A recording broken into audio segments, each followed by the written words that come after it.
Back to the phone lines. Talk to Timothy next, St. Louis, Missouri, KSIV. Hi, Timothy. Yes, hi, Hank. I had a question about marriage and adultery and so forth and so on.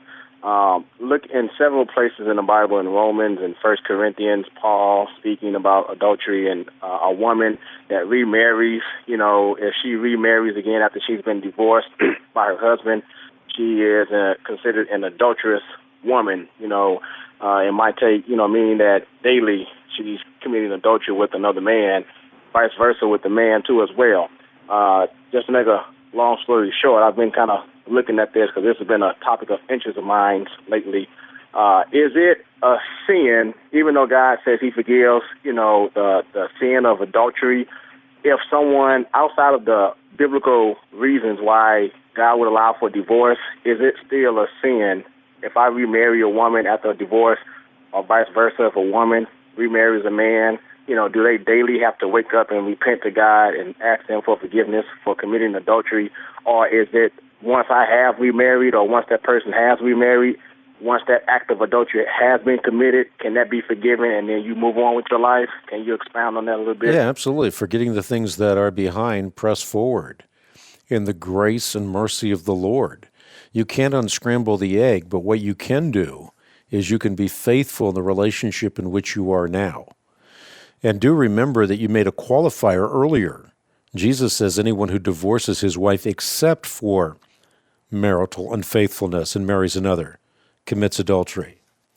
And Paul also points out that if an unbelieving spouse leaves, the other party is not bound in that circumstance. If, however, the unbeliever is willing to stay in the relationship, the other party must not get a divorce. So there are exceptions, and there are grounds for people to get a divorce. But again, ultimately, it's because of the hardness of our heart. The ideal circumstance is for us to be willing to reconcile no matter what. I mean, that's always the best option. So if the doorway to reconciliation is open even a bit, we should try to walk through that doorway. But if you're fast forwarding and you've sinned, you've done something unbiblical, and now you're remarried, you can't unscramble that egg, but you can be faithful in the relationship that you have now and press on to the high calling that God has for you. But like right there, like what you just said, and that's what I'm stuck with. Like to my understanding, what I believe that for a biblical divorce is for sexual immorality, or for if I divorce and go back to my wife, reconciliation. No, you can't do that. You can't unscramble the egg. If you are remarried, you are married again and have to be faithful in that circumstance. You have to confess your sin, recognizing that he is faithful and just. He will forgive you of your sin and cleanse you of all unrighteousness. And then press on to the high calling that he has given you as a man of God, as a believer in the body, and as a faithful husband who has made an oath that he will love and cherish and nurture and honor until death do us part.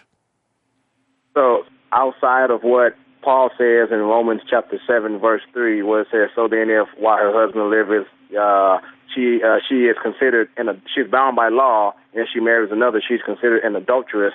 So outside of that, God, if a person does remarry outside of a divorce, God will forgive us for that, and we're not committing a sin on a daily basis.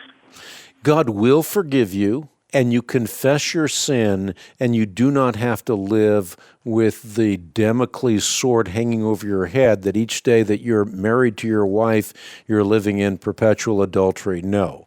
You simply press on, you confess your sin, and now you are faithful in the relationship that you're in. Again, you cannot unscramble the egg, and God does forgive. There are consequences to sin, and those consequences follow inexorably like night follows day. There's no mistaking that. You can look at the life of David for that. But God does forgive you. He will continue to use you because he uses fallen people, flawed people, people that make mistakes. Now, I would never encourage anybody to get a divorce. I would rather encourage people to work towards reconciliation. I think that's the greater good. There is, as we pointed out, there is biblical grounds for divorce and remarriage. But If someone has done this incorrectly, there are a lot of reasons for that. Maybe they weren't truly a believer. Maybe they didn't truly understand. Maybe they willfully defied God, whatever. But no matter what it is, if you are willing to confess your sin, He is faithful to forgive you. And again, this doesn't mean we should approach sin with a cavalier fashion, but it does mean that God's grace is sufficient. It also means that you have to recognize when you make mistakes or you sin overtly, there are consequences to that. And that's enough said. But don't try to unscramble the egg. What you have to do is be faithful where God has placed you now. Okay. Thank you. I appreciate your answer. Thank you. You got it. Thank you so much.